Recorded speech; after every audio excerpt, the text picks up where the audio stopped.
14,500 રૂપિયાના પ્રોફિટમાં આપણે આજે આપણું ટર્મિનલ ક્લોઝ કર્યું છે. ઓકે, હેલો મિત્રો, જ્યોતિ ટ્રેડિંગ એલ ફાઇનાન્સમાં શું એકવાર ફરીથી હાર્દિક સ્વાગત છે. તારીખ છે 25 માર્ચ 2025. આવી જાઓ ફટાફટ ટ્રેડિંગમાં શું કર્યું ફટાફટ જોઈ લઈએ. ઓકે, આ નિફ્ટી 50 નો ચાર્ટ છે.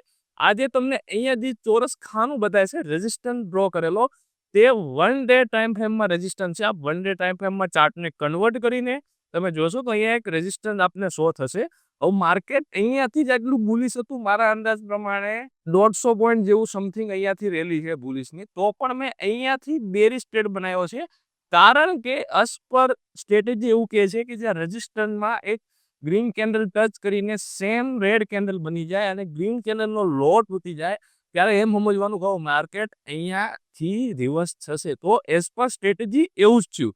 અહીંયાથી મેં ટોટલ ટ્રેડ સેલિંગ સાઇડના બનાવ્યા હતા, ત્યાંથી તમે માર્કેટ જોઈ શકો છો નીચે. ઓકે, સ્ટોક જોઈ લઈએ આપણે કયા કયા સ્ટોક સેલ કર્યા હતા. તો તમે અહીંયા જોશો, મેં એ પારા કેબલ ભૂલી જાઓ, અહીંયા મેં એક SRF, કલ્યાણ જ્વેલર્સ, ઝોમેટો, ડીમાર્ટ અને રામકો સિમેન્ટ, આ 5 સ્ટોક મેં સેલ કર્યા હતા. ઓકે, અને તમે અહીંયા જોશો ઓલ ઓવર સારો એવો પ્રોફિટ છે. ડીમાર્ટ એકમાં જ મારો સ્ટોપ લોસ હિટ થયો છે, બાકી બધાએ મને સારો એવો પ્રોફિટ આપ્યો છે. તો ઓલમોસ્ટ 14,600 મતલબ રાઉન્ડ ફિગર 14,500 રૂપિયાના પ્રોફિટમાં આપણે આજે આપણું ટર્મિનલ ક્લોઝ કર્યું છે. ઓકે, તમારે પણ આ સ્ટ્રેટેજી પ્રમાણે આવો અપગ્રેડ પ્રોફિટ કરવો હોય તો DM ત્યારે જ કરો. ઓકે, ચાલો તારે.